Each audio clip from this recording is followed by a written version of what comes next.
करन चले दोनों भाई। श्रेष्ठ विज्ञानी मुनि विश्वामित्र जी भोजन करके कुछ प्राचीन कथाएं कहने लगे। इन दोनों बातें बीत गई और गुरु की आज्ञा पाकर दोनों भाई संध्या करने चले। प्रचि दीसी सी शशि हुई सुहावा, सिया मुख सरिस देखी सुख पावा, बहुरी विचरु किन्हीं मन माही, सिया बदन सम हिमकर नाही। पूर्व दिशा में सुंदर चंद्रमा उदय हुआ। श्री रामचंद्र जी ने उसे सीता के मुख के समान देखकर सुख पाया। फिर मन में विचार किया कि चंद्रमा सीता जी के मुख के समान नहीं है। जन्मो सुंदर पुनि बंधु विषु रीन मलिन संकलक सिख सिया सुख सिया मुख ममता पाव किमी चंदू बपेरू रंक। खारे समुद्र में तो इसका जन्म फिर विष इसका भाई, और 2 दिनों में यह मलिन रहता है और कलंकी काले दाग से युक्त है। बेचारा गरीब चंद्रमा सीता जी के मुख की बराबरी कैसे पा सकता है। घटाई बढ़ाई विरहिणी दुखदाई, कृषि रहु निजी सिंधी पाई कोक शोक प्रद पंकज विरोही, अवगुण बहुत चंद्रमा तो ही। फिर यह घटता बढ़ता रहता है और विरहीन स्त्रियों को दुख देने वाला है। राहु अपनी से संधि में पाकर इसे ग्रस लेता है और चकवे को शोक देने वाला और कमल का वैरी है। और यह चंद्रमा तुम्हें बहुत ही अवगुण है, सीता जी में नहीं। हृदय मुख 75 दिन है, कोई देवसु बड़ अनुचित कीन है। सिया मुख छवि बिदु ब्याज बखानी, गुरु पही चले निशा बड़ी जानी। अतः जानकी जी के मुख की तुझे उपमा देने में बड़ा अनुचित कर्म करने का दोष लगेगा। इस प्रकार चंद्रमा को बहाने सीता जी की मुख की छवि का वर्णन करके बड़ी रात हो गई। जाने वो गुरु जी के पास चले और करी मुनि चरण सरोज प्रणामा, आयुष पाई किन्हीं विश्रामा। विगत निशा रघुनायक जागे, बंधु बिलोकी कान हंसी लागे। मुनि के चरण कमलों को प्रणाम करके आज्ञा पाकर उन्होंने विश्राम किया। रात बीतने पर श्री रघुनाथ जी जागे और भाइयों को देखकर ऐसे कहने लगे, कोई अरुण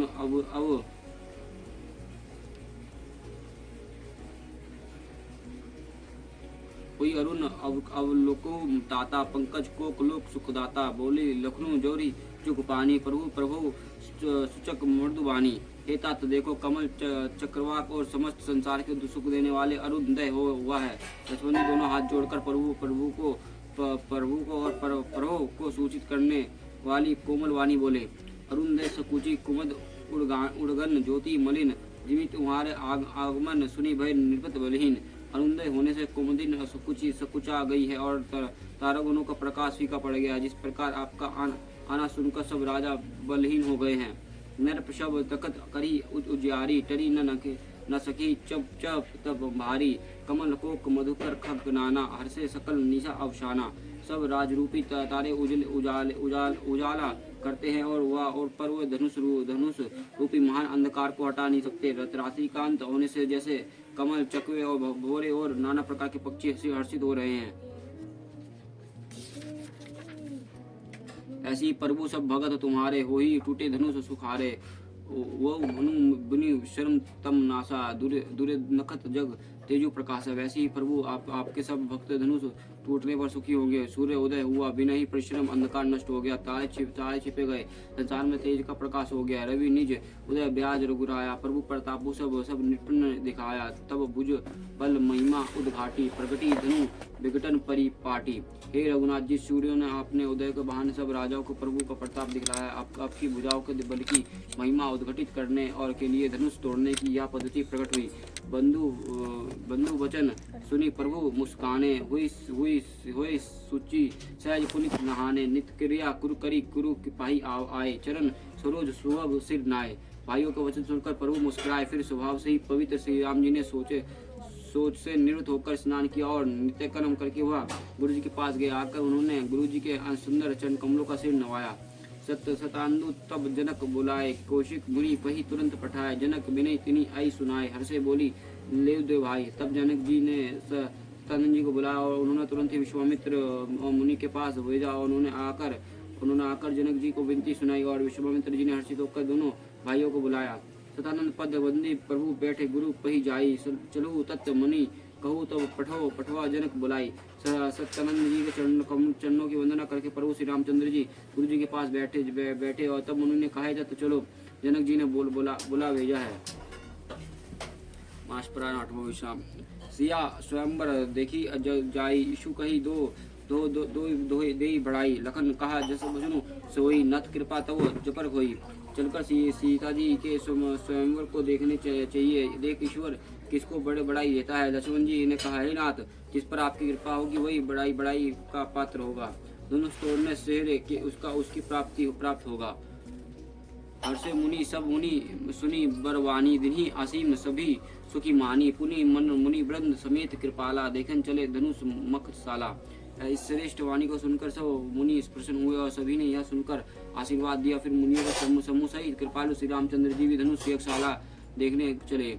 रंगभूमि आए दो भाई, आशु असी सिद्धू सब पूर्व सिन्ही पाई। चले सकल ग्रह का काज बिसारी, बाल जुबन जरट नर नारी। दोनों भाई रंगभूमि में आए और ऐसे खबर जब सब नागरवासियों ने सुन पाई, तब बालक जवान बूढ़े स्त्री पुरुष सब घर और काम काज को बुलाकर चल दिए।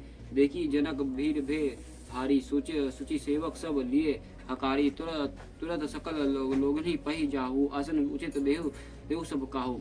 जब जनक जी ने देखा कि बड़ी भीड़ हो गई है, तो तब उन्होंने सब विश्वास पात्र सेवकों को बुला लिया और कहा, तुम लोग तुरंत सब लोगों के पास जाओ और सब किसी को यथा योग्य आसन दो। कहीं मृदु वचन विनती तिन्ही बैठारे नर नारी, उत्तम मध्यम नीच लघु निज थल अनुहारी। उन सेवकों ने कोमल नर वचन कहकर उत्तम मध्यम नीच और लघु और सभी शरीरों को स्त्री पुरुषों को अपने अपने योग्य स्थान पर बैठाया।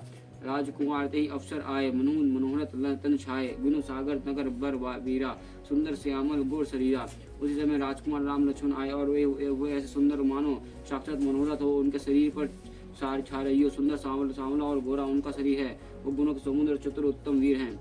राज समाज ब्रजत रेवड़े, उड़गन महु जनु जुग बुद्धि पूरे। जिन्हा का रही भावना जैसी, प्रभु मूर्त तिन्ही देखी तैसी। और राजा को समाज में ऐसे सुशोभित हो रहे हैं मानो तारेगणों के बीच दो पूर्ण चंद्रमा है। उन जिनके जैसी भावना थी, प्रभु को मूर्ति उन्हें वैसी ही दिखी। रूप महारणधीरा, मनु वीर रसु धरे शरीरा। ररे कुटीर निरप प्रभु निहारी, मनु भयानक मूर्ति भारी। महान रणधीर श्री राम जी के स्वरूप को ऐसा देख रहे हैं मानो स्वयं वीर रस शरीर धारण किए हों। कुटिल राजा प्रभु को देखकर डर गए और मानो बड़े भयानक मूर्ति हो। रहे असुर छल छिनिप बेसा, तिन्ही प्रभु प्रकट कल सम देखा। प्रभु सिन्हा देख दो भाई, नरभूषण लोचन सुखदाई। छल से जो राक्षस वहाँ राजाओं के वेश में थे, उन्होंने प्रभु को प्रत्यक्ष काल के समान देखा। और नगर निवासियों ने दोनों भाइयों को मनुष्य भूषण रूपी और नेत्रों को सुख देने वाला देखा। नारी बिल्कुल ही हरिश हियर निज रुच अनुरूप, जुन सोहत श्रृंगार धरी मूर्ति परम अनुरूप। स्त्री हृदय में हर्षित होकर अपनी अपनी रुचि के अनुसार उन्हें देख रही है। मानो श्रृंगार रस परम अनुपम मूर्ति धारण किए सुशोभित हो रहे हों। विदुषण प्रभु विराट माया दिशा, बहु मुख कर पग लोचन शीशा। जनक जीत अवलोकोई कैसे, सजन सगे प्रिय लगी कैसे। विद्वानों को प्रभु विराट रूप में दिखाई दिया और जिसके बहुत से मुंह, हाथ, पैर, नेत्र और सिर हैं। जानकी जी के सजिते प्रभु को किस तरह देख रहे हैं, जैसे सगे सज्जन प्रिय लगते हैं। सहित विधि कोई रानी, शिशु समप्रीति न जति बखानी। जिन्हें परम तत्वमय भाषा, सत्य सदुष सम सहज प्रकाशा।